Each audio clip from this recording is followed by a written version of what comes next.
I've got 5 things you can start doing today to help you stay sane during this holiday season. And the first one is create a positive morning habit. Now, as a certified Tiny Habits coach, one of the first habits that we learn is called the Maui habit. And basically, it goes like this.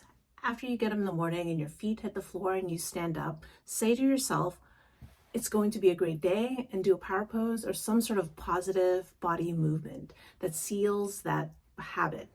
And then you can move on, do the rest of your day like you normally would. But practicing this positive habit really sets the tone for the day. And you'll see that it really helps your attitude for the rest of the day. So try something like that. Or, some people like to maybe do a little bit of meditation or have some quiet time. Whatever that may be for you, make sure to prioritize it for that morning.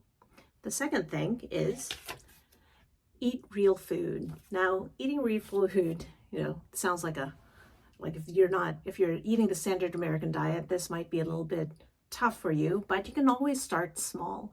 So for example, maybe it's not having added sugar in your foods, or if you're drinking soda, maybe cutting down the number of soda that you're having.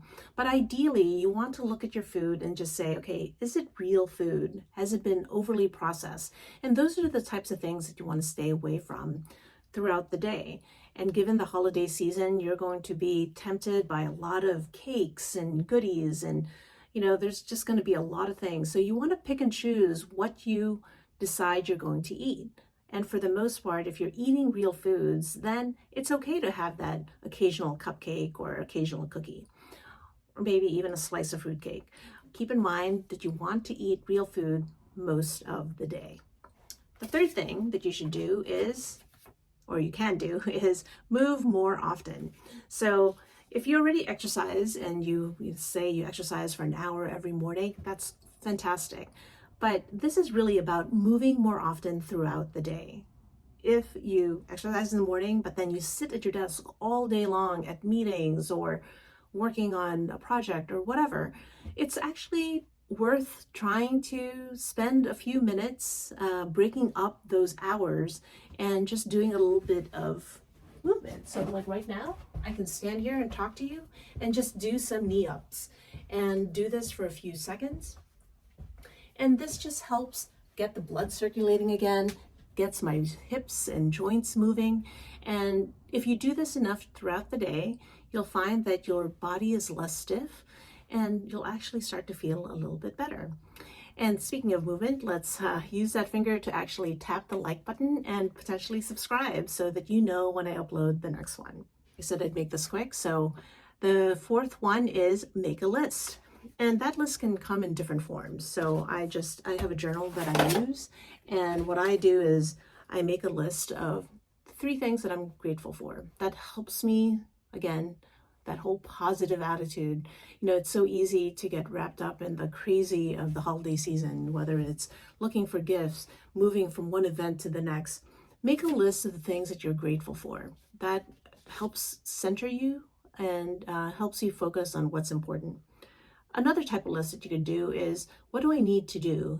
This is a busy time of year. We're either busy with work, our family, all these things that we said that we would do. So make a list and make this one short of 2 things that you must do the following day. And I try to do this one in the evening because I like to kind of clear my head and know that I'm prepared for the next day. So I make a list of 2 things that I must get done tomorrow, and then I get ready to go to sleep.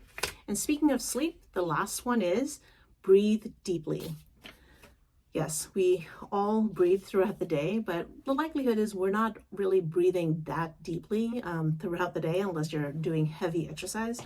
But in preparation for bed, and I like to start this at night in case you don't have a set pattern or routine to prepare for bed. But once I lay down in bed, after I turn off my light, as I close my eyes, I actually do the 4-7-8 method. And that is, you breathe in for 4 counts, hold it for 7, and then release it for 8. And you can do this multiple times, even just once to start. Once, twice, 3 times, whatever feels good to you.